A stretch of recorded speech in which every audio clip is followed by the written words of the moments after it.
নূহ পয়গম্বরের জাতির মধ্যে যারা নেতৃস্থানীয় তারা নূহ নবীকে বললেন, হে নূহ পয়গম্বর, আমরা তোমাকে স্পষ্ট পথভ্রষ্টতার মধ্যে দেখতে পাচ্ছি। নাউজুবিল্লাহ। আপনারা ইদানিং অনেক আলেমরে আপনারা কমেন্ট করেন, সাধারণ জনগণ অনেক আলেমদেরকে ফেসবুকে বা ইউটিউবে কমেন্ট করেন যে উনি পথভ্রষ্ট আলেম। আপনি বলার কে উনি পথভ্রষ্ট?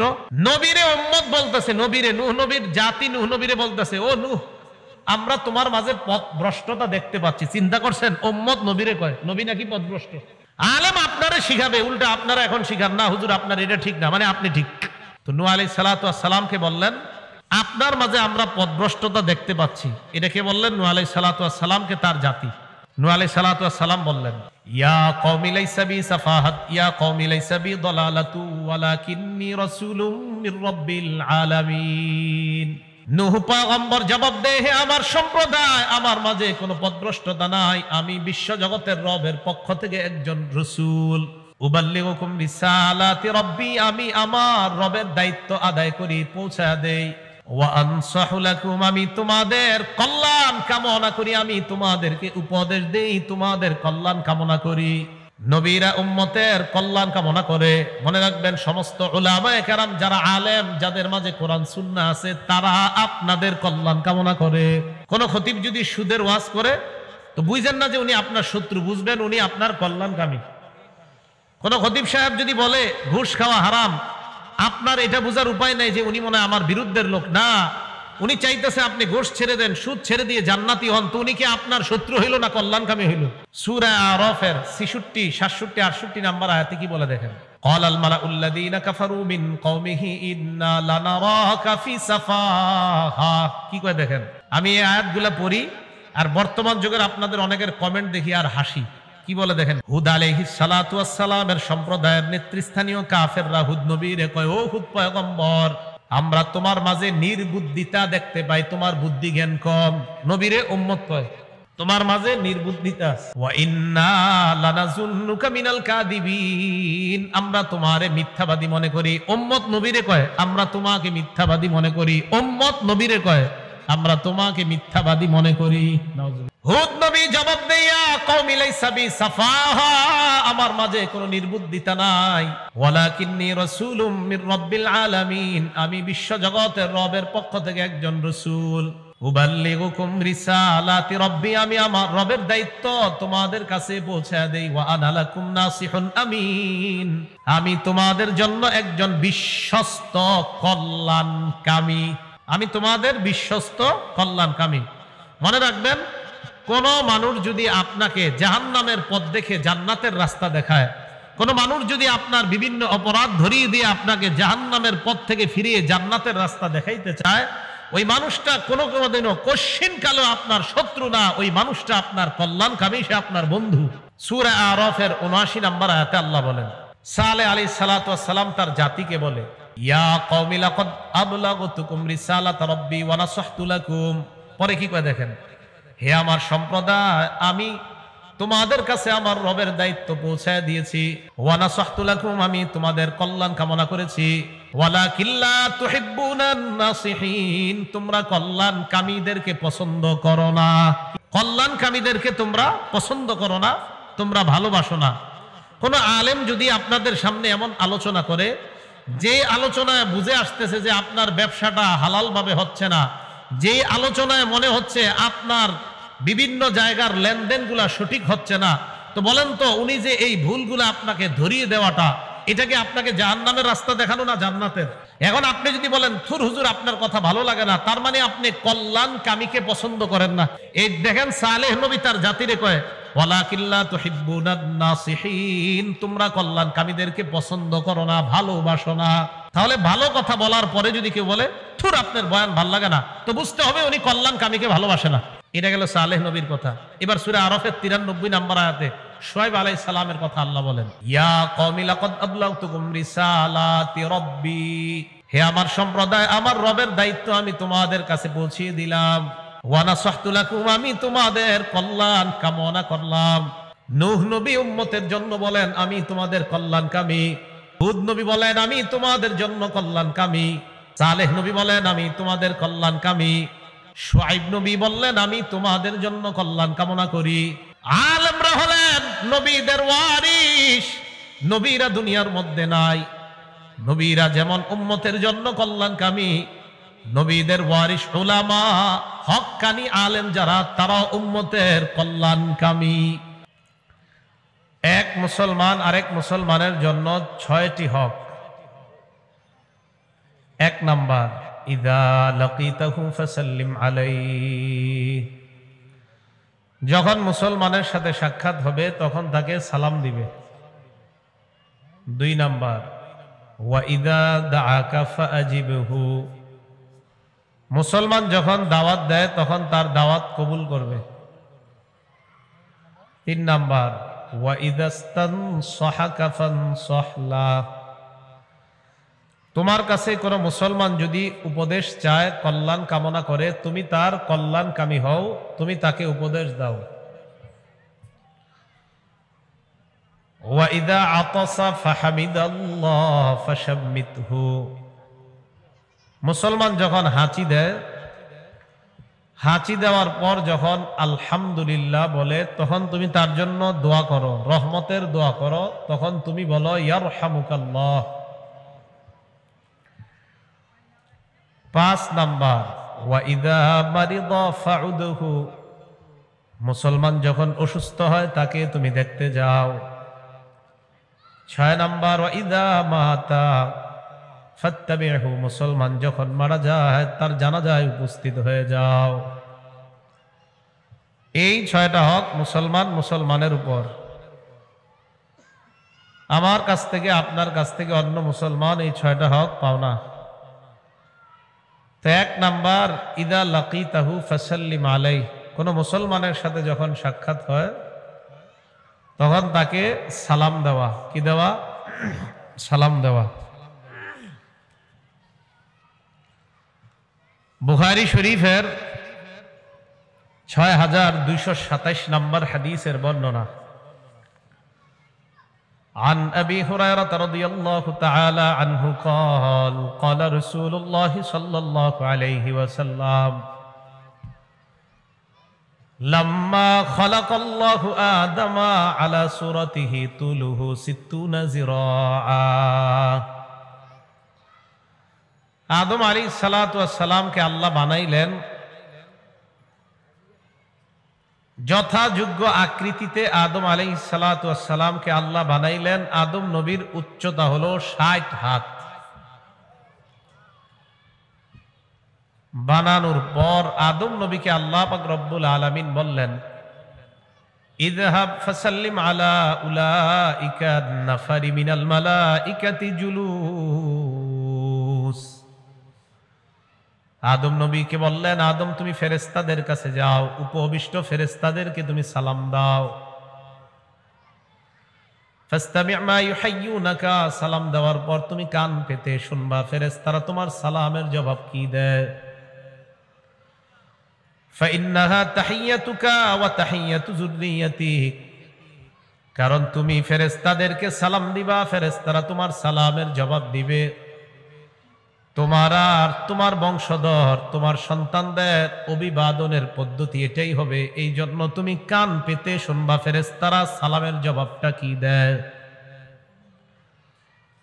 আদম নবী যাওয়ার পর বললেন, আসসালামু আলাইকুম। কি বললেন? আসসালামু আলাইকুম অর্থ আপনাদের উপর শান্তি বর্ষিত হোক। ফাকালু আসসালামু আলাইকা ওয়া রাহমাতুল্লাহ। ফেরেশতারা জবাব দেয়, আদম নবীকে আপনার উপর শান্তি এবং আল্লাহর রহমত বর্ষিত হোক। আদম নবী শুধু দোয়া করলেন, আপনাদের উপর শান্তি বর্ষিত হোক। ফেরেশতারা জবাবে বললেন, আপনার উপর শান্তি এবং আল্লাহর রহমত বর্ষিত হোক। কি শিখলাম? সালাম আমরা যারা দিব, এই সালামের জবাব যারা দিব আমরা, যিনি সালাম দিয়েছেন তার চেয়ে উত্তম ভাবে সালামের জবাবটা দেওয়া। আদম নবী বললেন আসসালামু আলাইকুম, এতটুক। ফেরেশতারা বললেন আসসালামু আলাইকা ওয়া রাহমাতুল্লাহ, ওয়া রাহমাতুল্লাহ বাড়াইলেন। এজন্য আল্লাহ বলেন, ওয়া ইযা হুয়্যিতুম বিতাহিয়্যাতিন ফাহাইয়্যু বিআহসানা মিনহা আও রুদ্দুহা। তোমাদেরকে যখন অভিবাদন জানানো হয়, যেই ভাষায় অভিবাদন জানানো হয় তোমরা এর চাইতে উত্তম ভাষায় জবাব দিয়ে দাও। উত্তম ভাষায় যদি না পারো, অন্তত তিনি যেভাবে তোমাকে বলবে সেইভাবে তুমি জবাব দাও। তাহলে আসসালামু আলাইকুম যদি কেউ বলে, এর জবাবটা একটু বাড়িয়ে মানি উত্তম ভাবে জবাব দেওয়া। আর যদি বলেন আমার সময় কম, তাহলে আসসালামু আলাইকুম এর জবাব ওয়ালাইকুম আসসালাম সমান সমান। আসসালামু আলাইকুম ওয়ালাইকুম আসসালাম সমান সমান। আর যদি বলেন ওয়ালাইকুম আসসালাম ওয়া রাহমাতুল্লাহ, তাহলে একটু বাড়ায় বললেন, উত্তম পদ্ধতিতে আপনি জবাব দিলেন। ফেরেশতারা যেই জবাবটা দিয়েছেন এটা উত্তম পদ্ধতির জবাব ছিল। আদম নবী বললেন আসসালামু আলাইকুম, ফেরেশতারা জবাবে বলছে আসসালামু আলাইকা ওয়া রাহমাতুল্লাহ। আদম নবী যতটুকু শব্দে সালাম দিয়েছেন, ফেরেশতারা এর চাইতে একটু বাড়িয়ে সালামের জবাব দিয়েছেন। তাহলে এখান থেকে আমরা শিখলাম, যিনি সালাম দিবে উনি যতটুকু বাক্যে সালাম দিবে, আমরা একটু বাড়ায়া তার জন্য সালামের জবাবটা দিব। যদি বাড়ায়া না পারি, তিনি যেতটুকু বলছে আমরা জবাবে অতটুকু বলবো। এই হলো আপনার আদম আলাইহিস সালাতু ওয়াস সালামের সাথে ফেরেশতাদের সাক্ষাতের প্রথম সূচনা হয় সালামের মাধ্যমে। একটা কিতাব আছে নাম সহিহুত তারগীব। এই কিতাবের 2720 নম্বর হাদিসের বর্ণনা। عن حذيفة رضي الله تعالى عنه قال قال رسول الله صلى الله عليه وسلم। হুযায়ফা রাদিয়াল্লাহু তাআলা আনহুর বর্ণনা, আল্লাহ রাসূল সাল্লাল্লাহু আলাইহি ওয়াসাল্লাম বলেন, ইন্নাল মুমিনা ইযা লাকিয়াল মুমিনা, কোন মুমিন যখন অন্য কোন মুমিনের সাথে সাক্ষাৎ করে, ফাসাল্লামা আলাইহি, সাক্ষাতের পর যদি সালাম দেয়, ওয়া আখাযা বিয়াদিহি, এর পর যদি হাতটা ধরে, ফাসাফাহা, হাত ধরার পর যদি মুসাফা করে। 1 নাম্বার সাক্ষাৎ, 2 নাম্বার সালাম, 3 নাম্বার মুসাফা। আপনারা হাতটা দেন তো। এই যে দেখেন, এই যে মনে করেন কোন মুমিন আরেক মুমিনের সাথে দেখা করছে, সালাম দিছে, হাত ধরছে, মুসাফা করছে। নবীজি বলেন, তানাসারাত খাতায়াহুমা কামা ইয়াতানাসারু ওয়ারাকুশ শাজার, গাছের পাতা যেমন ঝরে পড়ে যায়, ওই দুই ইমানদারের গুনাহগুলা তেমন ভাবে ঝরে পড়ে যায়। তাহলে সালামে গুনাহ ঝরে পড়ে যায়। ফেরেশতাদের অভিবাদন সালাম, আল্লাহর সাথে বান্দাদের কথোপকথন হবে সালামের মাধ্যমে। আদম নবী আর ফেরেশতাদের সাক্ষাৎ হলো সালামের মাধ্যমে। জান্নাতে প্রবেশ করবেন, আপনাকে সালাম দিয়ে জান্নাতে ঢুকানো হবে। আপনি সালাম দিয়ে কারোর সাথে মুসাফা করলেন, তো আপনার গুনাহগুলা এমন ভাবে ঝরে পড়ে যায় যেমন ভাবে গাছের পাতা ঝরে পড়ে যায়। বুখারী শরীফের 12 নম্বর হাদিস। এক ব্যক্তি রাসূল সাল্লাল্লাহু আলাইহি সাল্লামের কাছে আসলেন। আন্না রাজুলান সাআলান নাবিয়্যা সাল্লাল্লাহু আলাইহি ওয়াসাল্লাম। এক ব্যক্তি আল্লাহ রাসূলের কাছে আসলেন, আসার পর আল্লাহ রাসূলকে প্রশ্ন করলেন, আইয়ুল ইসলামি খায়রুন ইয়া রাসূলুল্লাহ, ইসলামের কোন রীতিনীতি সবচাইতে উত্তম আপনার কাছে জানতে চাই। ইসলামের কোন আদব উত্তম, ইসলামের কোন শিষ্টাচার উত্তম, ইসলামের কোন বৈশিষ্ট্যটা সবচাইতে বেশি উত্তম আপনার কাছে জানতে চাই। নবীজি বললেন, ইসলামের রীতিনীতির মধ্যে সবচাইতে শ্রেষ্ঠ রীতিনীতি হলো 2টা। কয়টা? মানে আরো আছে, হাদিসে বলছে 2টা। 1 নাম্বার তুতইমুত তাআম, অন্যকে খাবার খাওয়ানো, অন্যকে খাবার খাওয়ানো। 2 নাম্বার তাকরাউস সালাম আলা মান আরাফতা ওয়া মান লাম তারিফ, তুমি যাকে চিনো আর যাকে চিনো না তাকে সালাম দাও। নবীজি বললেন, অন্যকে খাবার খাওয়ানো, অন্যকে সালাম দেওয়া আমি নবী ইসলামের শ্রেষ্ঠ রীতিনীতির অন্তর্ভুক্ত করে দিলাম। একটা হলো অন্যকে খাবার খাওয়ানো, আরেকটা হলো পরিচিত অপরিচিত তাদেরকে সালাম দেওয়া। আল্লাহ আমাদের সকলকে এই 2টা গুণ যেন আমরা অর্জন করতে পারি, আল্লাহ তৌফিক দান করেন। নবীজি হিজরত করে মক্কা থেকে মদিনায় আসলেন। তিরমিজি শরীফের 2485 নম্বর হাদিসের বর্ণনা। হাদিসের বর্ণনাকারী সাহাবীর নাম আব্দুল্লাহ ইবনে সালাম রাদিয়াল্লাহু তাআলা আনহু। তিনি বলেন,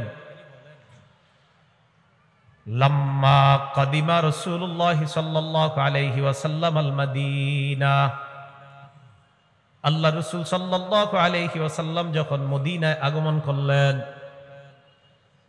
ইনজাফালান নাসু ইলাইহি, মানুষ তার কাছে ভিড় করতে লাগলো। জনগণ, মুসলমান অমুসলমান সবাই তাকে দলে দলে দেখতে যায়। অমুসলমানরা রাস্তা দিয়ে সবাই যায় আর বলা বলি করে, কদিমা রাসূলুল্লাহ, কদিমা রাসূলুল্লাহ, কদিমা রাসূলুল্লাহ, তিনবার। আল্লাহ রসুল এসেছেন, আল্লাহ রসুল এসেছেন, আল্লাহ রসুল এসেছেন সাল্লাল্লাহু আলাইহি ওয়াসাল্লাম। রাস্তা দিয়ে মানুষ যায় আর বলে যে আল্লাহ রসুল আসছে, আল্লাহ রসুল আসছে, আল্লাহ রসুল আসছেন মদিনায়। এগুলা বলতে বলতে সবাই যাইতেছে। আব্দুল্লাহ ইবনে সালাম বলেন, ফাজিতু ফিন্নাস লিআনজুরা ইলাইহি, আমিও আল্লাহ রসুলের সাথে দেখতে গেলাম, মানুষের মাঝে দেখতে গেলাম, আল্লাহ রসুলকে দেখতে গেলাম। একটু বুঝেন, আব্দুল্লাহ ইবনে সালাম তিনি তখনও মুসলমান হননি, তিনিও তখনও মুসলমান হননি। আব্দুল্লাহ ইবনে সালাম বলেন, জিতু ফিন্নাস লিআনজুরা ইলাইহি, মানুষ আল্লাহ রসুলকে দেখতে যায়, আমিও মানুষের মাঝে আল্লাহ নবীকে দেখতে গেলাম। যাওয়ার পর সব মানুষের মাঝে আমিও দাঁড়াইলাম আল্লাহ রসুলকে দেখার জন্য। আব্দুল্লাহ ইবনে সালাম বলেন, ফালাম্মাস্তাবানতু ওয়াজহা রাসূলিল্লাহ সাল্লাল্লাহু আলাইহি ওয়াসাল্লাম, আমি যখন আল্লাহ নবীর চেহারা মুবারক দেখলাম, আরাফতু আন্না ওয়াজহাহু লাইসা বিওয়াজহি কাযযাব, আমি দেখেই বুঝতে পারলাম এই চেহারা কোনো মিথ্যাবাদীর চেহারা হতে পারে না। উনি কিন্তু তখনও মুসলমান হননি। তিনি বলেন, আমি গিয়ে যখন দেখলাম ওনার চেহারাটার দিকে তাকাইলাম, তাকিয়ে বুঝতে পারলাম যে কোনো মিথ্যাবাদীর চেহারা এমন হতে পারে না। আরে একটা অমুসলিমের সাক্ষী নবীজির চেহারার ব্যাপারে, সুবহানাল্লাহ। পরে মুসলমান হয়েছে। আব্দুল্লাহ ইবনে সালাম বলেন, নবীজি মানুষের সামনে দাঁড়াইলেন, দাঁড়িয়ে ভাষণ দিলেন। ভাষণের মধ্যে গুরুত্ব দিয়ে তিনটা কথা বললেন। বলেন কয়টা? কোন বর্ণনায় চারটা। এক নাম্বার, নবী বললেন, ইয়া আইয়ুহান নাস আফশুস সালাম। জনতার উদ্দেশ্যে আল্লাহ নবী দাঁড়িয়ে বললেন, হে জনগণ, তোমরা শান্তির প্রচার করো। কিসের প্রচার? তোমরা সালামের ব্যাপক প্রচার করো। সালাম মানে শান্তি। দুই নাম্বার বললেন, আতইমুত তাআম, অন্যকে খাবার খাওয়াও। তিন নম্বরে বললেন, সল্লু ওয়ান্নাসু নিয়াম, মানুষ যখন ঘুমায় রাতের বেলা তাহাজ্জুদের নামাজে দাঁড়িয়ে যাও। কোন বর্ণনায় আরেকটা হলো ওয়াসিলুল আরহাম, রক্তের সম্পর্ক রক্ষা করো।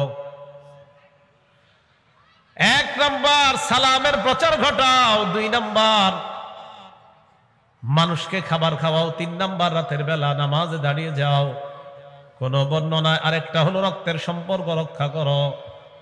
তাদখুলুল জান্নাতা বিসালাম, মরণের পর নিরাপদে জান্নাতে প্রবেশ করবা। তাহলে কয়টা গুণ এই জায়গায়? চারটা। সালাম দেওয়া, খাবার খাওয়ানো, রক্তের সম্পর্ক রক্ষা করা, আরেকটা হলো রাতের বেলা মানুষ যখন ঘুমায় তাহাজ্জুদের নামাজ পড়া। আল্লাহ আমল করার তৌফিক দান করেন। মুসলিম শরীফের 54 নম্বর হাদিসের বর্ণনা। এই হাদিসের মধ্যে আসছে, ক্বালা রাসূলুল্লাহ সাল্লাল্লাহু আলাইহি ওয়াসাল্লাম, নবীজি বলেন, লা তাদখুলুনাল জান্নাতা হাত্তা তুমিনু, তোমরা জান্নাতে যেতে পারবে না যতক্ষণ তোমরা ঈমানদার না হও। কি না হও? ঈমানদার না হয়ে তোমরা জান্নাতে যেতে পারবে না। এই ঈমানদার মানে আবার শিরিক মুক্ত ঈমান। বলেন কি মুক্ত ঈমান? ঈমানের সাথে শিরিক মিশ্রিত হবে এমন যেন না হয়। সূরা আনআমের 82 নম্বর আয়াতে আল্লাহ বলেন, আল্লাযীনা আমানু ওয়া লাম ইয়ালবিসু ঈমানাহুম বিযুলমিন উলাইকা লাহুমুল আম। আল্লাহ বলে যারা ঈমান এনেছে এবং ঈমানের সাথে শিরক মিশ্রিত করে নাই, উলাইকা লাহুমুল আমনু ওয়া হুম মুহতাদুন, তাদের জন্য নিরাপত্তা, তারাই হেদায়েত প্রাপ্ত বলে কোরআনের মধ্যে ঘোষণা করলাম। যারা ঈমান এনেছে, ঈমানের সাথে শিরক মিশ্রিত করে নাই, তাদের জন্য আল্লাহ নিরাপত্তা ঘোষণা করলেন, আর তাদেরকে বললেন আল্লাহ হেদায়েত প্রাপ্ত। আমাদের নাম মুসলমান, আমাদের মুসলমান নামধারী অনেক মুসলমান, যদি বুঝেন, এখন বললে বলবেন এরকম কি কেউ করে? যদি কোন মুসলমান কোন মানুষের পায়ে সিজদা করে, কি বললাম? যদি কোন মুসলমান কোন মানুষকে সিজদা করে অথবা মানুষের কবরকে সিজদা করে, এটা কি শিরিক কিনা? শিরিক। এখন অনেকে বলবে এরকম কে করছে? আরে আপনার লাগলো কেন এই কথা? আপনি কি করছেন এরকম? যদি বলেন না করি না, তো আপনার এই প্রশ্ন করার দরকার কি? এই কথা তাদের গায়ে লাগে যারা জানে যে আমার পীরে মানুষ সিজদা করে। এটা অনেকে জানে। তো কোন মানুষকে যদি কেউ সিজদা করে, মানুষের কবরকে যদি কেউ সিজদা করে, তাহলে এটা খাঁটি ঈমান হলো না। সূরা আনআমের ৮২ নম্বর আয়াতে আল্লাহ বলেন, আল্লাযীনা আমানু ওয়া লাম ইয়ালবিসু ঈমানাহুম বিযুলমিন উলাইকা লাহুমুল আমনু ওয়া হুম মুহতাদুন।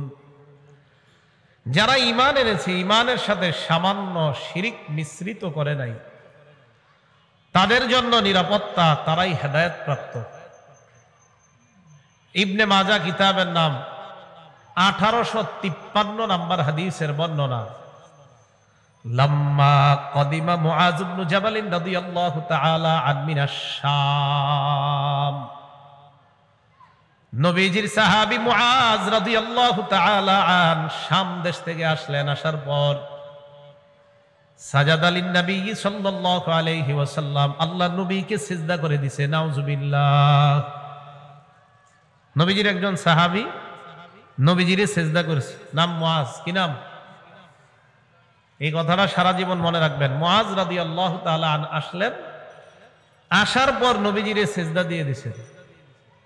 আমাদের দেশে অনেক জায়গায় দেখা যায়, আপনারা ভিডিওতে দেখবেন, অনেকে সিজদা করলে এরকম করে, যারে সিজদা করে উনি এমন করে, ভালো, মানে উনি খুশি হয়, এটা ভালো। নারীরাও সিজদা করে, পুরুষরাও করে, আর হযরত এমন করে, না ঠিক আছে। নবীজিকে সিজদা করার পর নবীজি বললেন, মা হাযা ইয়া মুআজ, মুআজ এটা তুমি কি করলা? মুআজ এই কাজটা তুমি কি কাজ করলা? এটা কি করলা তুমি? মুআজ ইবনে জাবাল জবাব দেয়, আতাইতু শাম, আমি শাম দেশে গেলাম। শাম দেশে যাওয়ার পর ওয়াফাকতুহুম ইয়াসজুদুনা লিআসাকিফাতিহিম ওয়া বাতারিকাতিহিম, আমি শাম দেশে গেলাম, যাওয়ার পর দেখলাম তারা তাদের ধর্মীয় নেতা আর রাজনৈতিক নেতাদেরকে সিজদা দেয়। ফাওয়াদিতু ফি নাফসি আন নাফআলা বিকাযাকা ইয়া রাসূলুল্লাহ, আমি মনে মনে নিয়ত করলাম, মানুষ যদি মানুষকে সিজদা দিতে পারে তাহলে আপনাকে কেন সিজদা দিব না? তাই আমি শাম দেশ থেকে এসে আপনার পায়ে সিজদা দিয়ে দিলাম, আপনার সামনে সিজদা দিলাম। নবীজি ডাইরেক্ট বলে দিলেন, মুআজ ফালা তাফালু, কশিন কালেও এমনটা করবা না। আল্লাহর পরে যিনি শ্রেষ্ঠ, আমাদের নবী এই জগতেও শ্রেষ্ঠ, পরের জগতেও যিনি শ্রেষ্ঠ, তিনি বললেন আমাকে কখনো সিজদা করবা না। অতএব অন্য কোন মানুষ, অন্য কোন পীর, অন্য কোন ফকির, অন্য কোন মুহাদ্দিস, শাইখুল হাদিস, আল্লামা, তাদেরকেও সিজদা দেওয়া হারাম, তাদেরকে সিজদা দেওয়া শিরিক। নবীজিরে সিজদা দেওয়ার পর নবীজি কি মাথা থাপড় দিছে না বলছে এটা কখনো করবা না? মানুষ এই ওয়াজ শোনার পরেও মানুষ চিন্তা করেন না, আপনি কইলেও নাকি আমি পীরে সিজদা দেই তো দিমুই, এমন আল্লাহ জানে কি গোবর ঢুকায় দেয় মাথায়, বাস না, এটাই সেইটার উপর অটল। আল্লাহ হেফাজত করুন। আবু দাউদ শরীফ 2140 নম্বর হাদিসের বর্ণনা। এই হাদিসের মধ্যে আসছে عن قيس بن سعد رضي الله تعالى عنه قال قيس بن سعد رضي الله تعالى عنه বর্ণনা, তিনি বলেন আতাইতুল হীরা, কুফার একটা এলাকা আছে নাম হীরা। এই হীরা নামক এলাকায় আমি গেলাম, যাওয়ার পর রাআইতুহুম ইয়াসজুদুনা লিমারজুবানিন লাহুম, আমি দেখলাম তারা তাদের নেতাকে সিজদা দেয়। ফাকুলতু ওয়া রাসূলুল্লাহি আহাক্কু আন ইউসজাদা লা, মনে মনে বললাম মানুষ যদি সিজদা পাওয়ার যোগ্য হয় তাহলে আল্লাহ রাসূল সিজদা পাওয়ার সবচেয়ে বেশি যোগ্য। সত্যি কথা, মানুষ যদি সিজদা পাওয়ার যোগ্য হয় তাহলে রাসূল সাল্লাল্লাহু আলাইহি সাল্লাম সিজদা পাওয়ার সবচেয়ে বেশি যোগ্য।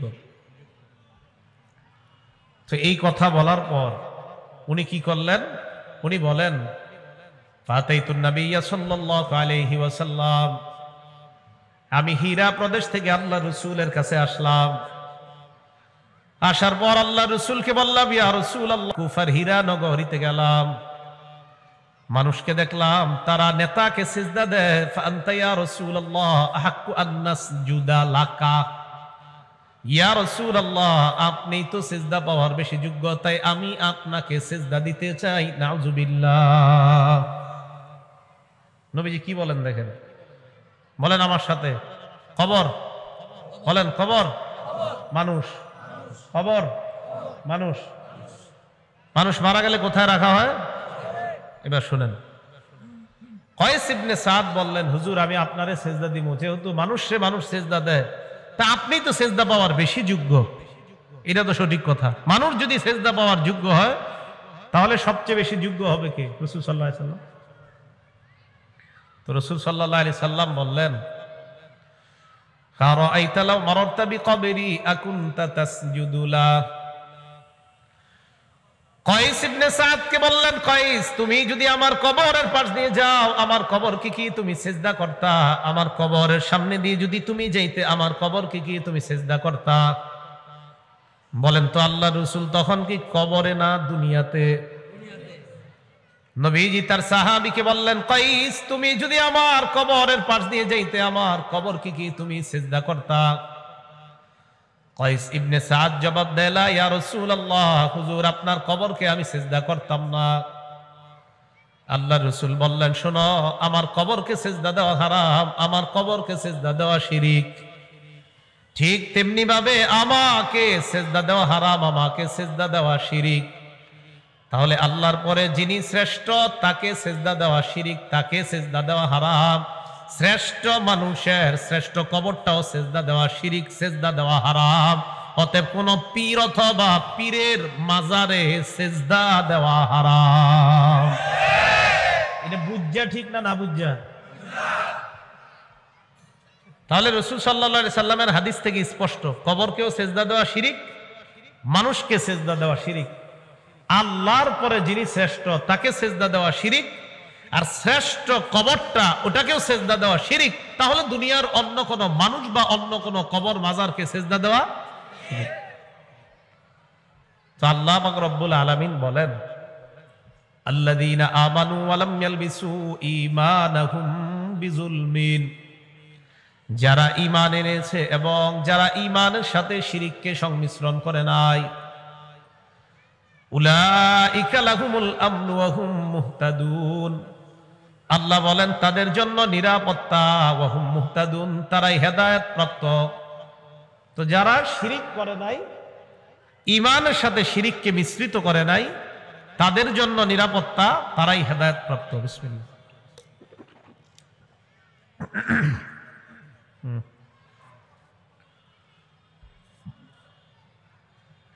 যদি সমস্যা না হয় তো বসে যেতে পারেন। আপনাদের যদি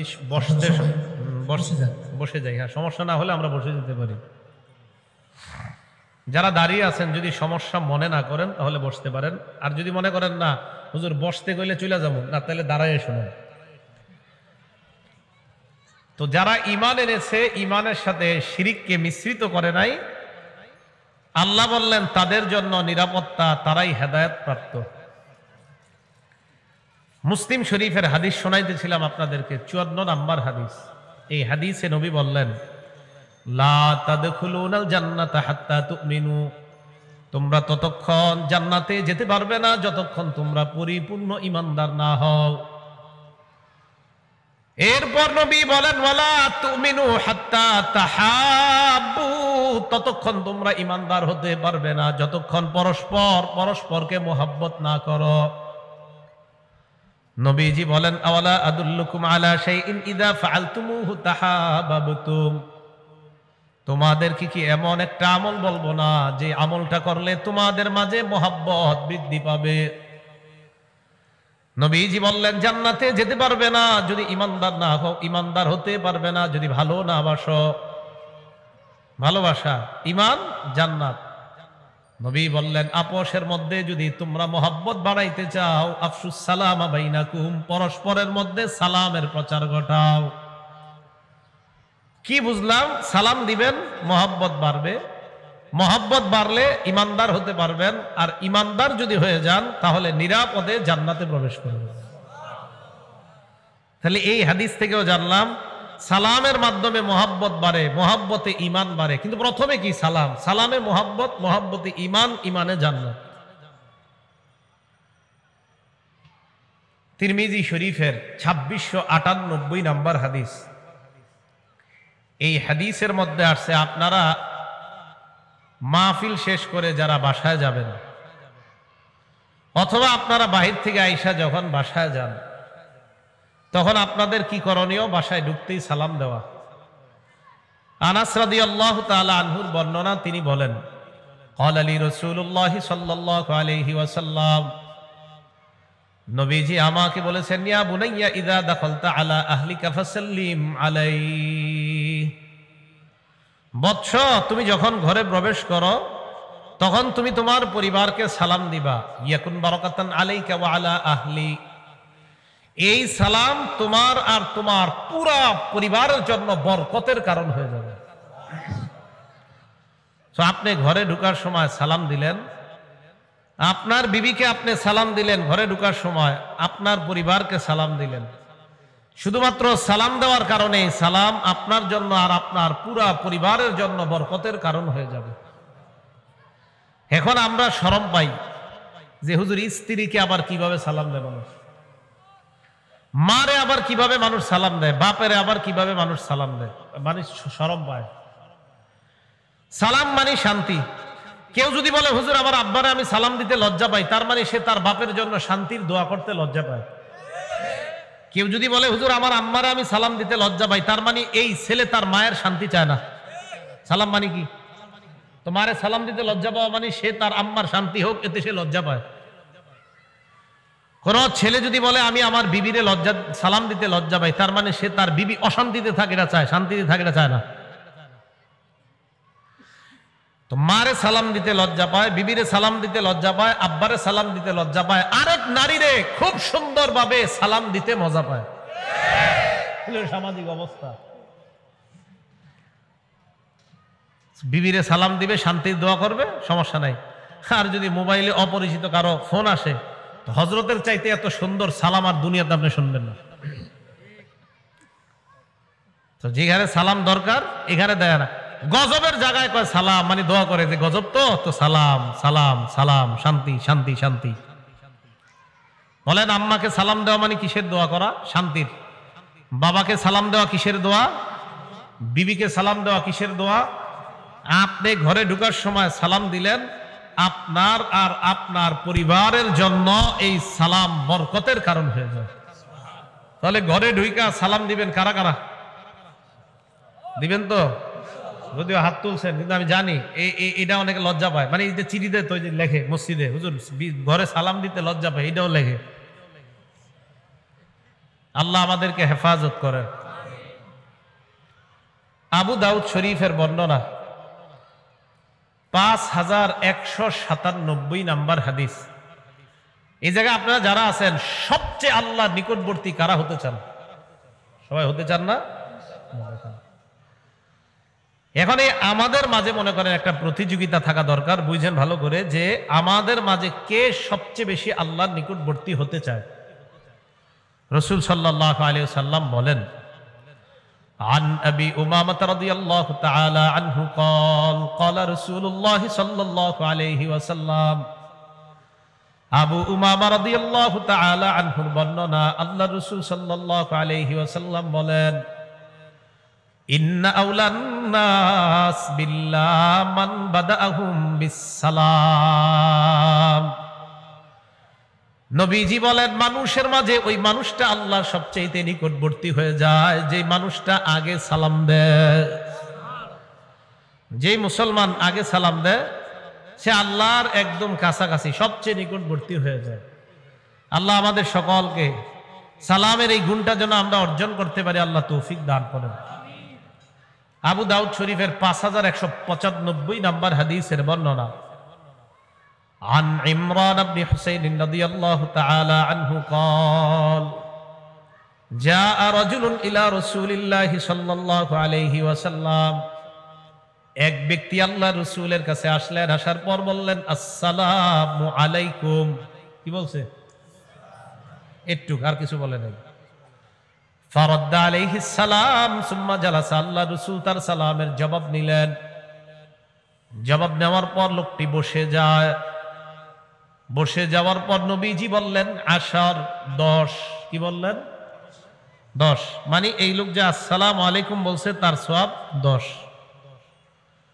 সুম্মা জাআ আখার ফাকালা আসসালামু আলাইকুম ওয়া রাহমাতুল্লাহ। আরেকজন আসছে, আসার পর বললেন, আসসালামু আলাইকুম ওয়া রাহমাতুল্লাহ। বলেন তো কি বাড়াইছে? ফারাদ্দা আলাইহিস সালাম। নবী সালামের জবাব নিলেন। সুম্মা জালাসা। লোকটা বসে যায়। আল্লাহ রাসূল বললেন, 20। কি বললেন? 20। সুম্মা জাআ আখার ফাকালা আসসালামু আলাইকুম ওয়া রাহমাতুল্লাহি ওয়া বারাকাতুহু। ফারাদ্দা আলাইহিস সালাম। নবীজি তার সালামের জবাব দিলেন। সুম্মা জালাসা। লোকটা বসে যায়। নবীজি বললেন, 30। তাহলে আসসালামু আলাইকুম কত? আসসালামু আলাইকুম ওয়া রাহমাতুল্লাহ কত? আসসালামু আলাইকুম ওয়া রাহমাতুল্লাহি ওয়া বারাকাতুহু 30। তো সালাম দিলে ওয়া বারাকাতুহু পর্যন্ত দিলে 30 নেকি পাবেন। কয় নেকি পাবেন? 30 নেকি। আবু দাউদ শরীফের 5196 নম্বর হাদিসের মধ্যে আসছে, এক ব্যক্তি আল্লাহর রাসূলের কাছে আসলেন। আসার পর বললেন, আসসালামু আলাইকুম ওয়া রাহমাতুল্লাহি ওয়া বারাকাতুহু ওয়া মাগফিরাতুহু। কি বাড়াইছে? নবীজি সালামের জবাব দিলেন। ওই লোকটা বসে যায়। আল্লাহ রাসূল বললেন, 40। কত বললেন? 40। আসসালামু আলাইকুম 10। আসসালামু আলাইকুম ওয়া রাহমাতুল্লাহ 20। আসসালামু আলাইকুম ওয়া রাহমাতুল্লাহি ওয়া বারাকাতুহু 30। আসসালামু আলাইকুম ওয়া রাহমাতুল্লাহি ওয়া বারাকাতুহু ওয়া মাগফিরাতুহু 40। এতটুকু হাদিসে পাওয়া যায়। তাহলে 40 নেকি পর্যন্ত কথা হাদিসের মধ্যে পাওয়া যায়। কয় নেকি পর্যন্ত? 40 নেকি পর্যন্ত কথা হাদিসে পাওয়া যায়। তাহলে বলেন তো মুসলমানের হক কয়টা? ভুলে গেছেন কয়টা? 1 নাম্বার কি দেওয়া? সালাম দেওয়া। এখন সালামের জবাব দেওয়া কি হক নি? হ্যাঁ, সালামের জবাব দেওয়া হক। সালাম দেওয়া যেমন হক, এক মুসলমান আরেক মুসলমানের সাথে সাক্ষাৎ করলে আমি ওনার সাথে সাক্ষাৎ করে আমি সালাম দিলাম, এটা আমার হক, আমি আদায় করলাম। উনি জবাব দেওয়াটাও এটাও হক, এটাও মুসলমানের হক। বলেন জবাব দেওয়া কার হক? মুসলমানের হক। দলিল বুখারীর 1240 নম্বর হাদিসের মধ্যে আসছে, নবীজি সাল্লাল্লাহু আলাইহি সাল্লাম সেখানে বলছেন মুসলমানের হক হলো রদ্দুস সালাম, সালামের জবাব দেওয়া। তাহলে মুসলিম শরীফের 2162 নম্বর হাদিস থেকে শিখলাম সালাম দেওয়া এটা মুসলমানের হক।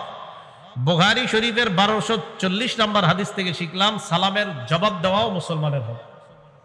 তাহলে বলেন তো সালাম দেওয়া হক, সালামের জবাব দেওয়া হক। 2 নাম্বার, ওয়াইদা দাআকা ফাআজিবহু, মুসলমান যদি তোমাকে দাওয়াত দেয় দাওয়াত গ্রহণ করবা। যাচাই বাছাই করে গ্রহণ করেন। আবার প্রতি বৃহস্পতিবারে দাওয়াত দিল আর সাদে গিয়া টানলেন আর নাচলেন, এই দাওয়াত না। বুঝা শুনে দাওয়াত যদি দাওয়াত গ্রহণ করার মতো হয়, শরীয়তি কোনো ওজর না থাকে, গুনাহের সম্ভাবনা না থাকে, তো তো সেই দাওয়াত গ্রহণ করা, এটা 2 নাম্বার। 3 নাম্বার ওয়া ইদাস্তানসাহাকা ফানসাহলা, কোন মুসলমান যদি আপনার কাছে উপদেশ চায় আপনি তাকে উপদেশ দেওয়া, আপনি তার কল্যাণকামী হওয়া। কোন মুসলমান আপনার কাছে আসছে, আপনি বড় একজন ব্যবসায়ী, ভাই আমি 5 লাখ টাকার মধ্যে নতুন একটা ব্যবসা দিতে চাইতেছি, আপনার কাছে পরামর্শের জন্য আসলাম। আপনিও কাপড় ব্যবসায়ী, আমাকে কিছু পরামর্শ দেন। আপনি চিন্তা করলেন এই বাজারে আমার ব্যবসা রমরমা, ও যদি এখানে ব্যবসা দেয় তাহলে তো সমস্যা। এখন ওরে আপনি কি করলেন, কিছু বুদ্ধি দিলেন। ও তো ভাবতেছে আপনি ভালো বুদ্ধি দিচ্ছেন, আসলে এমন বুদ্ধি দিচ্ছেন যে বিদ্যুতে ও লস খাবে। তাহলে এটা কি আপনি তারে কল্যাণকামী হইলেন না তার অকল্যাণকামী হলেন? অকল্যাণকামী। সূরা আরফ 60, 61, 62, সূরা আরফ 66, 67, 68, সূরা আরফ 79, সূরা আরফ 93, এই 4 জায়গায় 4 জন নবীর ব্যাপারে আল্লাহ আলোচনা করছেন। সূরা আরফের 60, 61, 62 নাম্বার আয়াতে আল্লাহ নূহ আলাইহিস সালাতু ওয়াস সালামের ব্যাপারে আল্লাহ আলোচনা করেছেন। আল্লাহ বলেন, ক্বালাল মালাউ মিন কওমিহি ইন্না লানারাকা ফি দালালিম মুবিন। নূহ পয়গম্বরের জাতির মধ্যে যারা নেতৃস্থানীয় তারা নূহ নবীকে বললেন, হে নূহ পয়গম্বর, আমরা তোমাকে স্পষ্ট পথভ্রষ্টতার মধ্যে দেখতে পাচ্ছি। নাউজুবিল্লাহ। আপনারা ইদানিং অনেক আলেমরে আপনারা কমেন্ট করেন, সাধারণ জনগণ অনেক আলেমদেরকে ফেসবুকে বা ইউটিউবে কমেন্ট করেন যে উনি পথভ্রষ্ট আলেম। আপনি বলার কে উনি পথভ্রষ্ট? নবীরে উম্মত বলতেছে, নবীরে, নূহ নবীর জাতি নূহ নবীরে বলতেছে, ও নূহ, আমরা তোমার মাঝে পথভ্রষ্টতা দেখতে পাচ্ছি। চিন্তা করছেন, উম্মত নবীরে কয়, নবী নাকি পথভ্রষ্ট? কে কারে কয়? কইব নবী উম্মত রে, উল্টা উম্মত কয় নবীরে।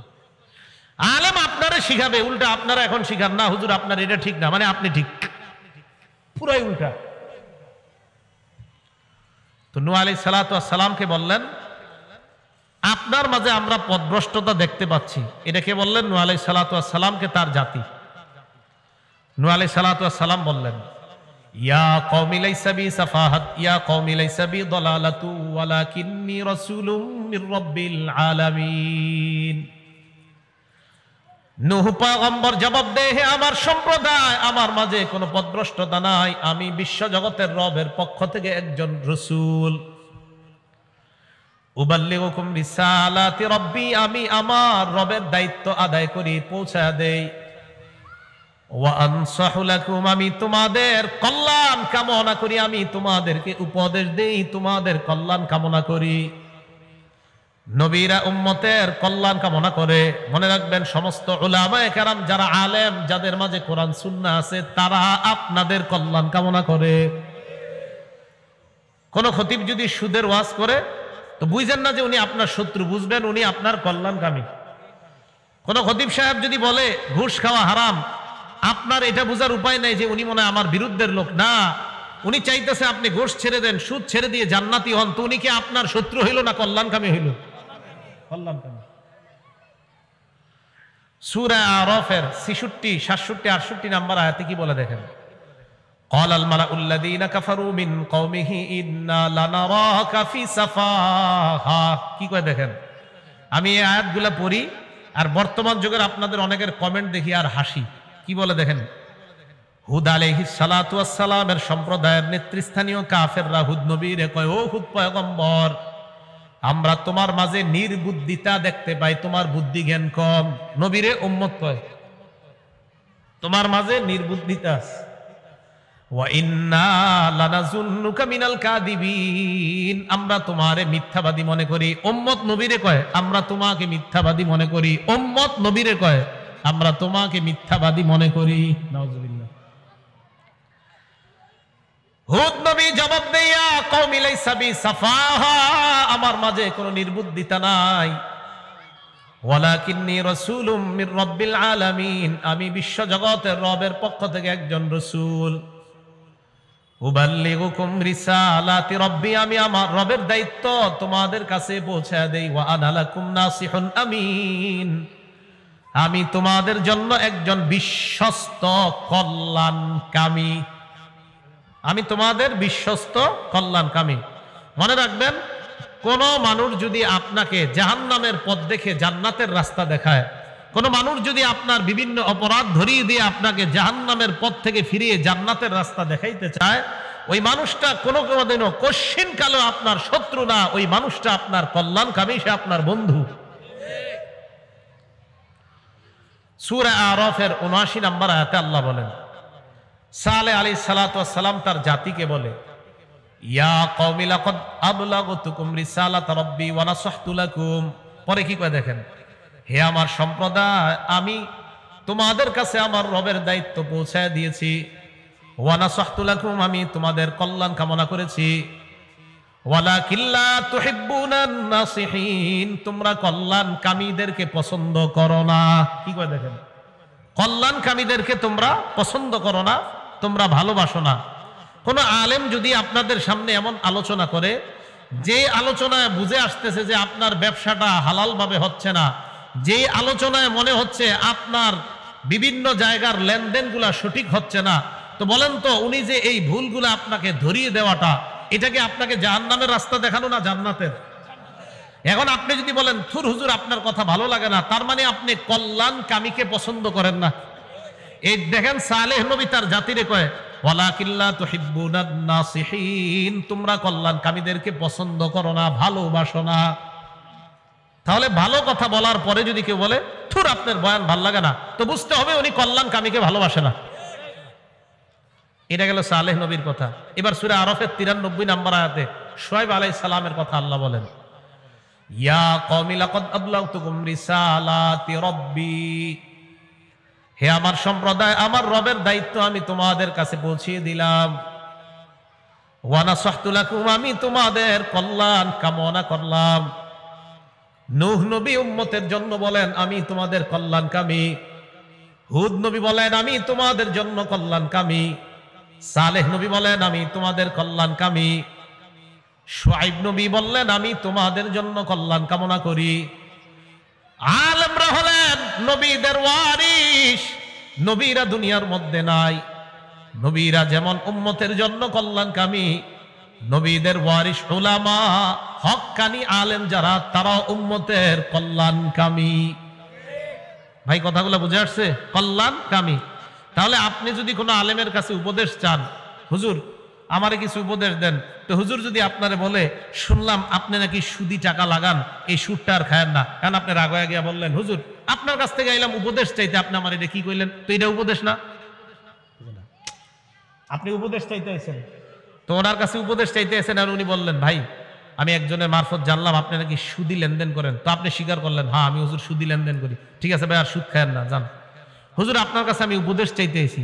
এই যে হুজুর বললেন সুদ খায়েন না, এটাই তো উপদেশ।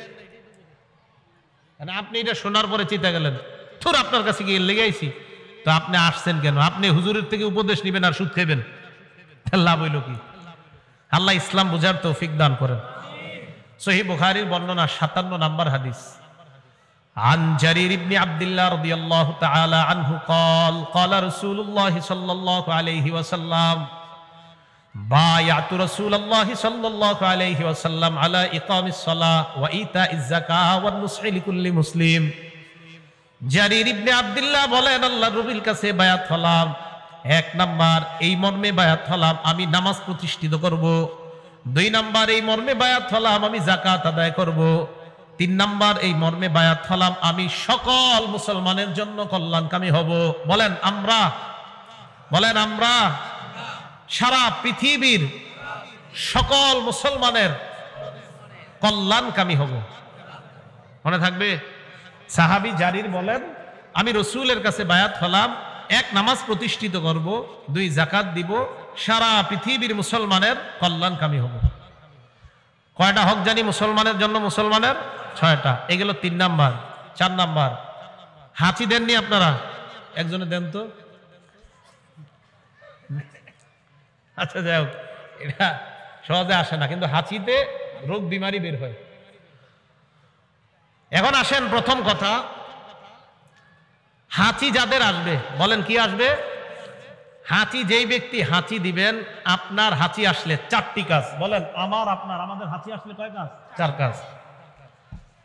1 নাম্বার, হাঁচি দিলে, হাঁচি যখন আসবে হাত অথবা কাপড় মুখে নিব। বলেন হাঁচি আসলে হাত অথবা কাপড় মুখ এই হাত অথবা কাপড় দিয়ে মুখ ঢাকবো, 1। 2 নাম্বার, হাঁচি যখন দিব আমরা আওয়াজটা চেষ্টা করব হালকা করার, আর মুখে হাত বা রুমাল দেন যদি আপনি, আওয়াজ অটোমেটিক হালকা হবে। 3 নাম্বার, আপনি হাঁচি যখন দিবেন, দেওয়ার পর হামিদাল্লাহ, আপনি আল্লাহর প্রশংসা করবেন, মানে আলহামদুলিল্লাহ পড়বেন। কি পড়বেন বলেন তো? আলহামদুলিল্লাহ। এটা হলো 3টা কাজ আপনার আমার। 4র্থ কাজটা উনি করবে, মানে আরেকজন যিনি শুনবে উনি বলবে ইয়ারহামুকাল্লাহ। তাহলে হাসি দাতা উনি হাঁচি দেওয়ার প্রথম কাজ মুখে হাত অথবা কাপড় রাখা, 2য় কাজ আওয়াজটা হালকা করা, 3য় কাজ আলহামদুলিল্লাহ বলা, 4র্থ কাজটা পাশের জন যিনি আলহামদুলিল্লাহ শুনবে তিনি ইয়ারহামুকাল্লাহ বলবে। মনে থাকবে? আগে শুনে নেই হাদিসটা, আবু দাউদ শরীফের 5029 নাম্বার হাদিস। আন আবি হুরায়রা রাদিয়াল্লাহু তাআলা আনহু قال কানা রাসূলুল্লাহ সাল্লাল্লাহু আলাইহি ওয়াসাল্লাম ইযা আতাসা। আবু হুরায়রা রাদিয়াল্লাহু তাআলা আনহুর বর্ণনা, আল্লাহ নবী যখন হাঁচি দিতেন, ওয়াদা ইয়াদাহু আও সাওবাহু আলা ফি, নবীজি তার হাত মুবারক অথবা কাপড় মুখের উপর রাখতেন। নবীজি যখন হাঁচি দিতেন নবী তার হাত অথবা কাপড় মুখে রাখতেন। 2 নাম্বার, ওয়া খাফাদা, আওয়াজ হালকা করতেন। 3 নাম্বার, ফাহামিদাল্লাহ, আল্লাহর প্রশংসা করতেন। তাহলে আপনার হাঁচি আসলে হাত রাখা, কাপড় রাখা, আর আপনি আলহামদুলিল্লাহ বলা। তো মুসলিম শরীফের যে হাদিসটা, মুসলমানের 6টা হক। 4 নাম্বার, কোন মুসলমান যখন হাঁচি দেয়, হাঁচি দেওয়ার পর যখন আলহামদুলিল্লাহ বলে, আমার আপনার দায়িত্ব হক হলো তার এই আলহামদুলিল্লাহর জবাবে ইয়ারহামুকাল্লাহ বলা, তার জন্য দোয়া করা। মনে থাকবে? আর যিনি হাসি দিবে তার কয় কাজ? যিনি হাঁচি দিবে তার কয় কাজ? 3 কাজ। আর পাশের জন জবাব দিবে মোট 4টা। তাহলে হাঁচি যিনি দিবে 3 কাজ বলেন তো। 1 নাম্বার হাত অথবা কাপড় মুখে রাখা, 2 নাম্বার আওয়াজ হালকা, 3 নাম্বার আলহামদুলিল্লাহ বলা, 4র্থটা পাশের জন করবে। 5 নাম্বার হক, ওয়া ইযা মারিদা ফাউদুহু, মুসলমান যখন অসুস্থ হয় তাকে দেখতে যাও। মুসলমান যখন অসুস্থ হয় তাকে দেখতে যাও। এখন দেখতে যাবেন কেন? দেখতে গেলে তো মালটা নিতে হবে, কমলা নিতে হবে, টাকা খরচ হবে, ঠিক না? ঠিক না স্যার? অসুস্থ ব্যক্তিকে দেখতে গেলে মালটা নিতে হয়, কমলা নিতে হয়, টাকা খরচ হয় না? তাহলে এটা না করা। অসুস্থ হয় তাকে দেখতে যাও। কয়েকটা হাদিস শোনাই। হাদিস শোনার পরে তো আপনারা চিন্তায় পড়ে যাবেন যে এতদিন কেন দেখতে যায়নি অসুস্থ মানুষকে। মুসলিম শরীফের 2562 নাম্বার হাদিস, 2562।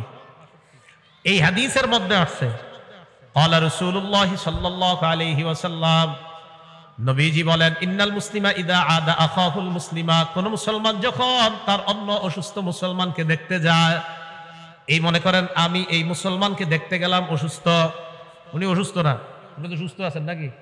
এখন অসুস্থ কোন মুসলমানকে যখন কেউ দেখতে যায়, দেখতে যাওয়ার পর মনে করেন আপনারা এই লালবাগ থেকে আজিমপুর একজন অসুস্থ ব্যক্তিকে দেখতে গেলেন।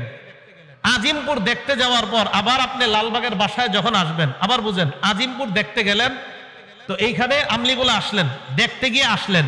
নবীজি বলেন, লাম ইয়াজাল ফি খুরফাতিল জান্নাহ হাত্তা ইয়ারজিআ ফি খুরফাতিল জান্নাতি হাত্তা ইয়ারজিআ।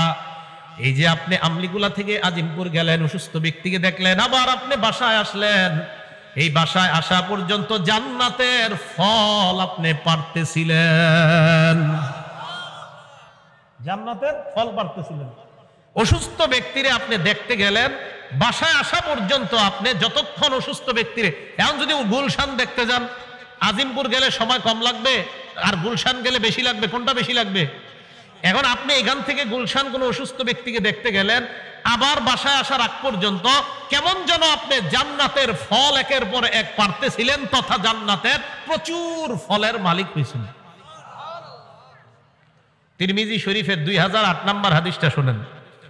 ক্বালা রাসূলুল্লাহ সাল্লাল্লাহু আলাইহি ওয়াসাল্লাম, নবীজি বলেন, মান আদা মারিদান আও যারা আখুল্লাহু ফিল্লাহ, কোন ব্যক্তি যদি অসুস্থ ব্যক্তিকে দেখতে যায়, আও যারা আখুল্লাহু ফিল্লাহ, মান আদা মারিদ, অসুস্থ ব্যক্তিকে যদি আপনি দেখতে যান, আও যারা আখুল্লাহু ফিল্লাহ, অথবা কোন অসুস্থ ব্যক্তিকে দেখতে গেলেন, অথবা আপনার ভাইয়ের সাক্ষাতে গেলেন আল্লাহরে খুশি করার জন্য, অসুস্থ ব্যক্তিরে দেখতে গেছেন আল্লাহকে খুশি করার জন্য। নাদাহু মালাকুন, একজন ফেরেশতা তাকে ডাক দিয়ে বলে, নাদাহু মুনাদ, একজন ফেরেশতা তাকে ডাক দিয়ে কয়।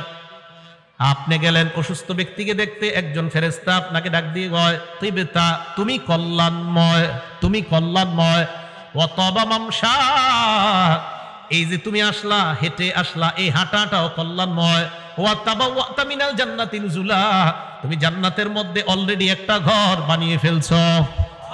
এটা ফেরেশতা আপনাকে বলে। আপনি যখন অসুস্থ ব্যক্তিকে দেখতে যান, ফেরেশতা তখন আপনাকে বলে, এক নাম্বার তিবতা, তুমি কল্যাণময়। দুই নাম্বার অতবা মামশাকা, তুমি যে আসলা না, তোমার আশাটাও কল্যাণময়। তিন নাম্বার ওয়াতাবাওয়াতা মিনাল জান্নাতি নুজুলা, এই ব্যক্তি তুমি অসুস্থ ব্যক্তিকে দেখে এসেছো না, জান্নাতে একটা ঘর তুমি বানিয়ে ফেলছো।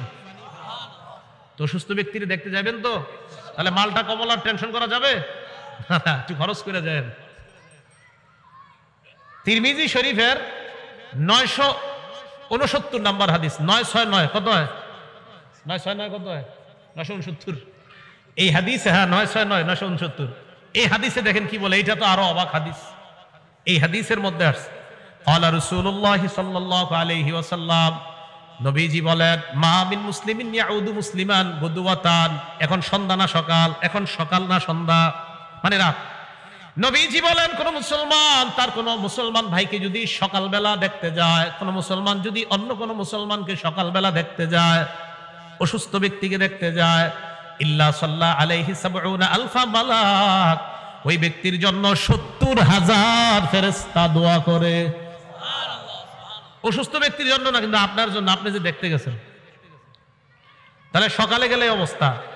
নবীজি বলেন, ওয়াইন আদাহু আশিয়া, যদি সন্ধ্যায় দেখতে যাও, ইল্লা সাল্লা আলাইহি সাবউনা আলফা মালাকিন হাত্তা ইউসবিহা, সন্ধ্যায় যদি কোনো অসুস্থ ব্যক্তিকে দেখতে যাও, সকাল পর্যন্ত 70,000 ফেরেশতা দোয়া করে। তাহলে সকালে গেলে সন্ধ্যা পর্যন্ত, সন্ধ্যায় গেলে সকাল পর্যন্ত 70,000 ফেরেশতা দোয়া করে। তাহলে এই পঞ্চম হকটা মুসলমানের, যে কোনো অসুস্থ ব্যক্তিকে দেখতে যাওয়া, আদায় করবো তো ইনশাআল্লাহ। এটা খুব গুরুত্ব দিব আমরা, খুবই গুরুত্ব দিব আমরা, এটা খুব গুরুত্ব দিব আমরা ইনশাআল্লাহ। আল্লাহ তৌফিক দান করেন। 6 নম্বর হক, ওয়াইদা মাতা ফাত্তাবিহু, মুসলমান মারা গেলে তার জানাজায় যাবেন। এখন কথা হলো, জানাজায় যাওয়ার দুইটা অবস্থা। এক হলো শুধু নামাজে গেলেন, দুই নামাজ পড়া কবর পর্যন্ত গেলেন। এই এলাকার মানুষ মারা গেলে সাধারণত আজিমপুর কবর দেয়। এখন আপনি জানাজা বললেন, অথবা জানাজা পইরা আপনি কবর পর্যন্ত গেলেন। যদি কবর পর্যন্ত যান তাহলে সওয়াব এক ধরনের হবে, আর শুধু জানাজা বললে আরেক ধরনের সওয়াব। সহিহ বুখারীর 47 নম্বর হাদিসে আসছে, মানিত্তাবা জানাজাতা মুসলিমিন, কেউ যদি কোনো মুসলমানের জানাজায় যায়, ইমানের সাথে, আমরা তো ইমানের সাথে যাই। 2 নাম্বার ইহতিসাবা, সওয়াবের আশায়। তাহলে আজকে থেকে যত জানাজায় যাবেন, 1 নাম্বার আপনি মুমিন, 2 নাম্বার সওয়াবের আশায়। এই নিয়তটা করে নেবেন, আল্লাহ আমি সওয়াবের আশায় যাই। তো নবীজি বলেন, আপনি যখন তার জানাজায় গেলেন, জানাজায় যাওয়ার পর তখন আপনি কি করলেন, ওয়াকানা মাহু হাত্তা ইউসাল্লা আলাইহা, আপনি লাশের কাছে ছিলেন নামাজ পড়া পর্যন্ত, মানে জানাজা পর্যন্ত লাশের সাথে ছিলেন। এরপর আপনি তার কবর পর্যন্ত গেলেন। নবীজি বলেন, ফাইন্নাহু ইয়ারজিউ মিনাল আজরি, ওই ব্যক্তি, ফাইন্নাহু ইয়ারজিউ মিনাল আজরি বিকিরাতাইন, ওই ব্যক্তি 2 উহুদ পাহাড় পরিমাণ সওয়াব নিয়ে বাসায় আসবে। কারো জানাজায় যদি যান, যায় কবর পর্যন্ত যদি যান। এখন কথা হইল, এই যে হাফেজ সাহেব হুসাইনিয়ার, উনি কইল, হুজুর আমি তো হাফেজ সাহেব মানুষ, আমি তো কবর পর্যন্ত গেলে ছাত্রদের পড়া নষ্ট হবে, আমি শুধু জানাজা বললে হবে কিনা? হ্যাঁ, নবী বলেন, শুধু যদি কেউ জানাজা পড়ে তাহলে 1 উহুদ পাহাড় পরিমাণ সওয়াব নিয়ে বাসায় আসবে। তাহলে শুধু জানাজায় 1 উহুদ, আর যদি জানাজাও পড়েন, কবর পর্যন্ত যান, তাহলে 2 উহুদ পাহাড় পরিমাণ সওয়াব নিয়ে আপনি ফিরে আসবেন। 6টা হকের কথা মনে থাকবে। 1 নাম্বার কি? সালাম। 1 নাম্বার। 2 নাম্বার দাওয়াত দিলে দাওয়াত নেওয়া। 3 নাম্বার পরামর্শ চাইলে, নসিহত চাইলে নসিহত করা। 4 নাম্বার হাঁচি দিলে আলহামদুলিল্লাহ বললে আপনি জবাবে ইয়ারহামুকাল্লাহ বলা। 5 নাম্বার অসুস্থ ব্যক্তিকে দেখতে যাওয়া। 6 নাম্বার মারা গেলে জানাজায় যাওয়া, আর যদি পারেন কবর পর্যন্ত যান। যদি জানাজায় শুধু যান তাহলে 1 উহুদ পাহাড় পরিমাণ সওয়াব, আর যদি কবর পর্যন্ত যান তাহলে বুখারী 47 নম্বর হাদিস, একদম সহিহ হাদিস, স্পষ্ট হাদিস, 2 উহুদ পাহাড় পরিমাণ সওয়াব নিয়ে আপনি বাসায় আসবেন। আল্লাহ আমাদের সকলকে যে কথাগুলা শুনলাম বললাম এর উপর আমরা সবাই যেন আমল করতে পারি, আল্লাহ তৌফিক দান করেন। আলোচনা আরো হবে ইনশাআল্লাহ, আমরা কেউ যাব না। শেখ আহমদ বিন ইউসুফ আল আজহারি সাহেব হযরত তেলাওয়াত করবেন। রাস্তা দিয়ে মানুষ যায় আর বলে যে আল্লাহ রসুল আসছে, আল্লাহ রসুল আসছে, আল্লাহ রসুল আসছেন মদিনায়, এগুলা বলতে বলতে সবাই যাইতেছে। আব্দুল্লাহ ইবনে সালাম বলেন ফাজিতু ফিন্নাস লিআনজুরা ইলাইহি, আমিও আল্লাহ রসুলের সাথে দেখতে গেলাম, মানুষের মাঝে দেখতে গেলাম, আল্লাহ রসুলকে দেখতে গেলাম। একটু বুঝেন, আব্দুল্লাহ ইবনে সালাম তিনি তখনও মুসলমান হননি, তিনিও তখনও মুসলমান হননি। আব্দুল্লাহ ইবনে সালাম বলেন জিতু ফিন্নাস লিআনজুরা ইলাইহি, মানুষ আল্লাহ রসুলকে দেখতে যায়, আমিও মানুষের মাঝে আল্লাহ নবীকে দেখতে গেলাম। যাওয়ার পর সব মানুষের মাঝে আমিও দাঁড়াইলাম আল্লাহ রসুলকে দেখার জন্য। আব্দুল্লাহ ইবনে সালাম বলেন ফালাম্মাস্তাবানতু ওয়াজহা রাসূলিল্লাহ সাল্লাল্লাহু আলাইহি ওয়াসাল্লাম, আমি যখন আল্লাহ নবীর চেহারা মুবারক দেখলাম, আরাফতু আন্না ওয়াজহাহু লাইসা বিওয়াজহি কাযযাব, আমি দেখেই বুঝতে পারলাম এই চেহারা কোনো মিথ্যাবাদীর চেহারা হতে পারে না। উনি কিন্তু তখনও মুসলমান হননি। তিনি বলেন আমি গিয়ে যখন দেখলাম ওনার চেহারাটার দিকে তাকাইলাম, তাকিয়ে বুঝতে পারলাম যে কোনো মিথ্যাবাদীর চেহারা এমন হতে পারে না। মানে একটা অমুসলিমের সাক্ষী নবীজির চেহারার ব্যাপারে, সুবহানাল্লাহ। পরে মুসলমান হয়েছে। তো আব্দুল্লাহ ইবনে সালাম বলেন নবীজি মানুষের সামনে দাঁড়াইলেন, দাঁড়িয়ে ভাষণ দিলেন। ভাষণের মধ্যে গুরুত্ব দিয়ে তিনটা কথা বললেন। বলেন কয়টা? কোন বর্ণনায় চারটা। এক নাম্বার নবী বললেন ইয়া আইয়ুহান নাস আফশুস সালাম। জনতার উদ্দেশ্যে আল্লাহ নবী দাঁড়িয়ে বললেন হে জনগণ, তোমরা শান্তির প্রচার করো। কিসের প্রচার? তোমরা সালামের ব্যাপক প্রচার করো। সালাম মানে শান্তি। দুই নাম্বার বললেন আতইমুত তাআম, অন্যকে খাবার খাওয়াও। তিন নম্বরে বললেন ওয়াসাল্লু ওয়ান্নাসু নিয়াম, মানুষ যখন ঘুমায় রাতের বেলা তাহাজ্জুদের নামাজে দাঁড়িয়ে যাও। কোন বর্ণনায় আরেকটা হলো ওয়াসিলুল আরহাম, রক্তের সম্পর্ক রক্ষা করো। এক নাম্বার সালামের প্রচার ঘটাও, দুই নাম্বার মানুষকে খাবার খাওয়াও, তিন নাম্বার রাতের বেলা নামাজে দাঁড়িয়ে যাও। কোন বর্ণনায় আরেকটা হলো রক্তের সম্পর্ক রক্ষা করো। তাদখুলুল জান্নাতা বিসালাম, মরণের পর নিরাপদে জান্নাতে প্রবেশ করবা। তাহলে কয়টা গুণ এই জায়গায়? চারটা। সালাম দেওয়া, খাবার খাওয়ানো, রক্তের সম্পর্ক রক্ষা করা, আরেকটা হলো রাতের বেলা মানুষ যখন ঘুমায় তাহাজ্জুদের নামাজ পড়া।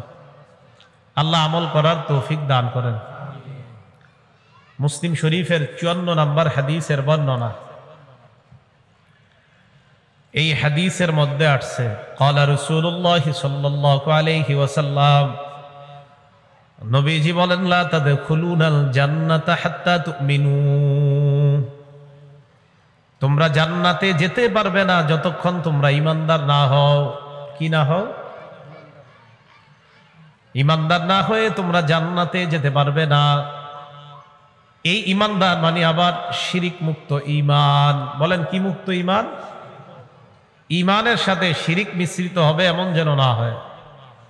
সূরা আনআমের 82 নম্বর আয়াতে আল্লাহ বলেন আল্লাযীনা আমানু ওয়া লাম ইয়ালবিসু ঈমানাহুম বিযুলমিন উলাইকা লাহুমুল আমন। আল্লাহ বলে যারা ঈমান এনেছে এবং ঈমানের সাথে শিরিক মিশ্রিত করে নাই, উলাইকা লাহুমুল আমনু ওয়া হুম মুহতাদুন, তাদের জন্য নিরাপত্তা, তারাই হেদায়েত প্রাপ্ত বলে কোরআনের মধ্যে ঘোষণা করলাম। যারা ঈমান এনেছে, ঈমানের সাথে শিরিক মিশ্রিত করে নাই, তাদের জন্য আল্লাহ নিরাপত্তা ঘোষণা করলেন আর তাদেরকে বললেন আল্লাহ হেদায়েত প্রাপ্ত। আমাদের নাম মুসলমান, আমাদের মুসলমান নামধারী অনেক মুসলমান যদি বুঝেন, এখন বললে বলবেন এরকম কি কেউ করে? যদি কোন মুসলমান কোন মানুষের পায়ে সেজদা করে, কি বললাম? যদি কোন মুসলমান কোন মানুষকে সেজদা করে অথবা মানুষের কবরকে সেজদা করে, এটা কি শিরিক কিনা? শিরিক। এখন অনেকে বলবে এরকম কে করছে? আরে আপনার লাগলো কেন এই কথা? আপনি কি করছেন এরকম? যদি বলেন না করি না, তো আপনার এই প্রশ্ন করার দরকার কি? এই কথা তাদের গায়ে লাগে যারা জানে যে আমার পীর রে মানুষ সেজদা করে। এটা অনেকে জানে। তো কোন মানুষকে যদি কেউ সেজদা করে, মানুষের কবরকে যদি কেউ সেজদা করে, তাহলে এটা খাঁটি ঈমান হলো না।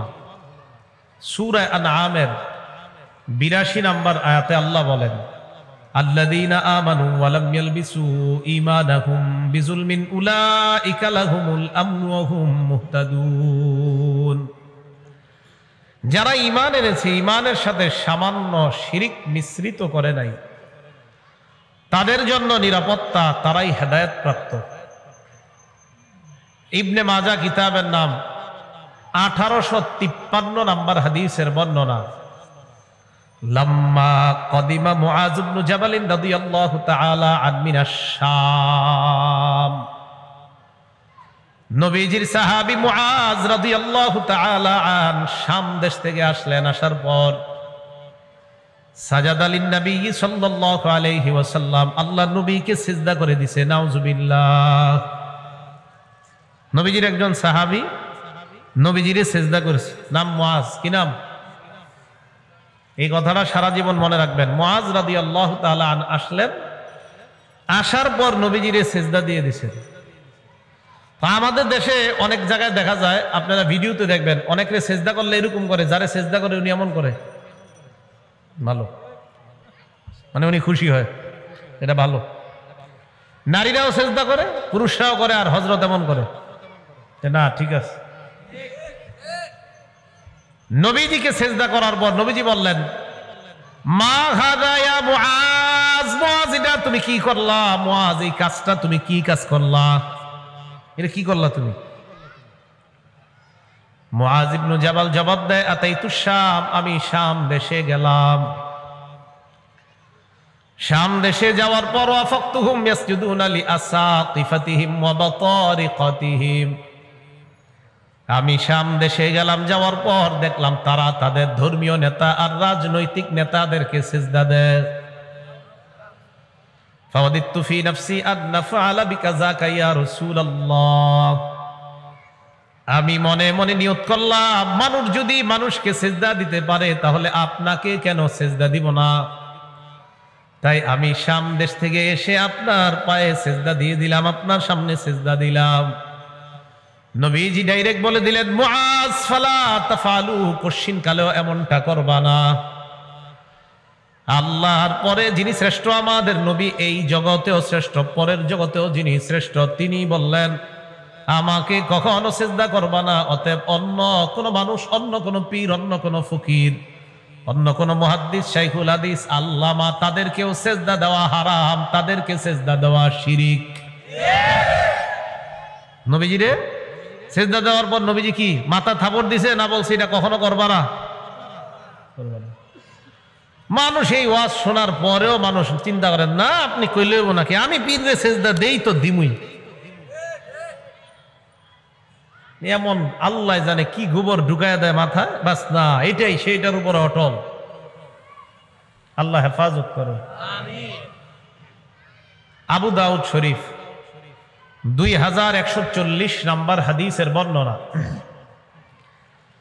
এই হাদিসের মধ্যে আসছে, আন কাইস ইবনে সাদ রাদিয়াল্লাহু তাআলা আনহু قال, কাইস ইবনে সাদ রাদিয়াল্লাহু তাআলা আনহুর বর্ণনা, তিনি বলেন, আতাইতুল হীরা, কুফার একটা এলাকা আছে নাম হীরা, এই হীরা নামক এলাকায় আমি গেলাম। যাওয়ার পর রাআইতুহুম ইয়াসজুদুনা লিমারজুবানিন লাহুম, আমি দেখলাম তারা তাদের নেতাকে সিজদা দেয়। ফাকুলতু ওয়া রাসূলুল্লাহি আহাক্কু আন ইউসজাদা লা, মনে মনে বললাম মানুষ যদি সিজদা পাওয়ার যোগ্য হয় তাহলে আল্লাহ রসুল সেজদা পাওয়ার সবচাইতে বেশি যোগ্য। সত্যি কথা, মানুষ যদি সেজদা পাওয়ার যোগ্য হয় তাহলে রসুল সাল্লাল্লাহু আলাইহি সাল্লাম সেজদা পাওয়ার সবচাইতে বেশি যোগ্য। তো এই কথা বলার পর উনি কি করলেন? উনি বলেন, ফাতাইতুন নাবিয়্যা সাল্লাল্লাহু আলাইহি ওয়াসাল্লাম।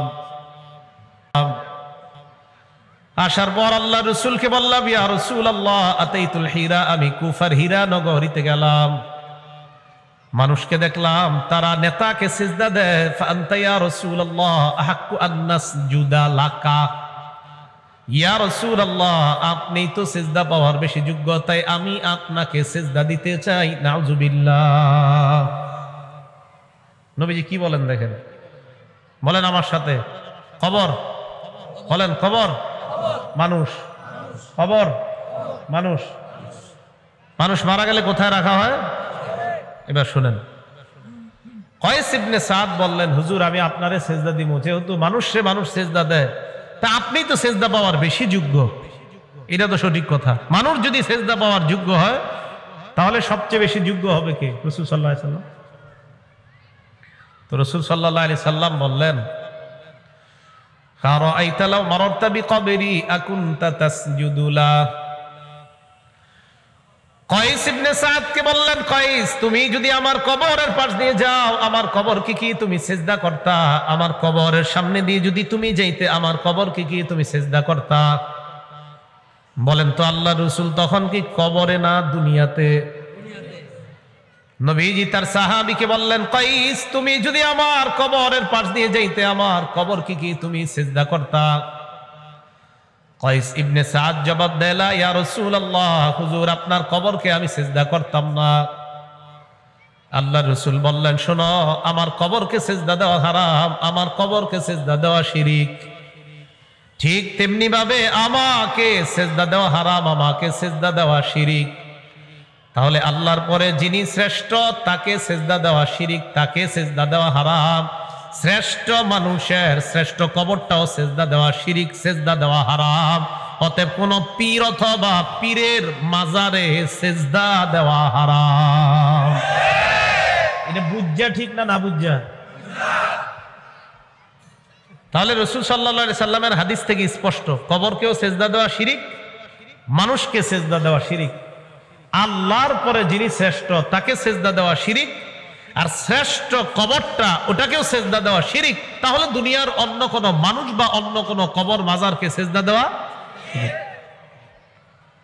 তো আল্লাহ পাক রব্বুল আলামিন বলেন, আল্লাযীনা আমানু ওয়া লাম ইয়ালবিসু ঈমানাহুম বিজুলমিন, যারা ঈমান এনেছে এবং যারা ঈমানের সাথে শিরিককে সংমিশ্রণ করে নাই, উলাইকা লাহুমুল আমনু ওয়া হুম মুহতাদুন, আল্লাহ বলেন তাদের জন্য নিরাপত্তা, ওয়া হুম মুহতাদুন, তারাই হেদায়েত প্রাপ্ত। তো যারা শিরিক করে নাই, ঈমানের সাথে শিরিককে মিশ্রিত করে নাই, তাদের জন্য নিরাপত্তা, তারাই হেদায়েত প্রাপ্ত। বিসমিল্লাহ।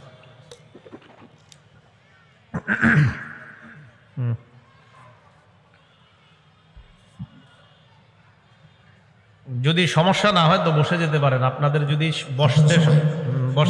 বসে যাই, হ্যাঁ সমস্যা না হলে আমরা বসে যেতে পারি। যারা দাঁড়িয়ে আছেন যদি সমস্যা মনে না করেন তাহলে বসতে পারেন। আর যদি মনে করেন না হুজুর বসতে গেলে চলে যাবো না, তাহলে দাঁড়ায় শুনুন। তো যারা ঈমান এনেছে, ঈমানের সাথে শিরিককে মিশ্রিত করে নাই, আল্লাহ বললেন তাদের জন্য নিরাপত্তা, তারাই হেদায়েত প্রাপ্ত। মুসলিম শরীফের হাদিস শোনাইতেছিলাম আপনাদেরকে, 54 নম্বর হাদিস। এই হাদিসে নবী বললেন, লা তাদখুলুনাল জান্নাতা হাত্তা তুমিনু, তোমরা ততক্ষণ জান্নাতে যেতে পারবে না যতক্ষণ তোমরা পরিপূর্ণ ঈমানদার না হও। এরপর নবী বলেন, ওয়ালা তুমিনু হাত্তা তাহাব্বু, ততক্ষণ তোমরা ঈমানদার হতে পারবে না যতক্ষণ পরস্পরকে মোহাব্বত না করো। নবীজি বলেন, আওয়ালা আদুল্লুকুম আলা শাইইন ইযা ফাআলতুমুহু তাহাব্বাবতুম, তোমাদের কি এমন একটা আমল বলবো না যে আমলটা করলে তোমাদের মাঝে মোহাব্বত বৃদ্ধি পাবে। নবীজি বললেন জান্নাতে যেতে পারবে না যদি ইমানদার না হও, ইমানদার হতে পারবে না যদি ভালো না বাসো। ভালোবাসা, ইমান, জান্নাত। নবী বললেন আপোষের মধ্যে যদি তোমরা মহব্বত বাড়াইতে চাও, আফসুস সালামা বাইনাকুম, পরস্পরের মধ্যে সালামের প্রচার ঘটাও।